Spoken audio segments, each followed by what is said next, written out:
कारण हे गद्दार काही वेळेला माझी चूक होते आणि म्हणून पहिल्या प्रथम माझं कर्तव्य आहे की माझ्या सांगण्यावरून जे तुम्हाला मी एक बुजगावणं दिलं होतं त्याला अक्षरशः रक्ताचं पाणी करून समोरून पावसाचा धबधबा पडत होता तरी देखील कशाची तमा न बाळगता तुम्ही निवडून दिलात, त्याच्याबद्दल मी तुमच्या सगळ्यांची तर माफी मागतोच, पण तमाम या यवतमाळ आणि वाशिम लोकसभा मतदारसंघातील मतदारांची माफी मागतो की तुम्ही केवळ आणि केवळ शिवसेना प्रमुखांचा चेहरा आणि माझा शब्द या भरोश्यावरती या गद्दाराला निवडून दिला होतात.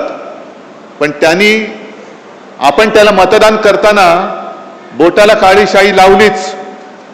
पण त्यांनी गद्दारी करून आपल्या विश्वासाला काळं फासलेलं आहे आणि याचा जाब विचारण्याचा अधिकार तुम्हाला आहे. जाब विचारला पाहिजे.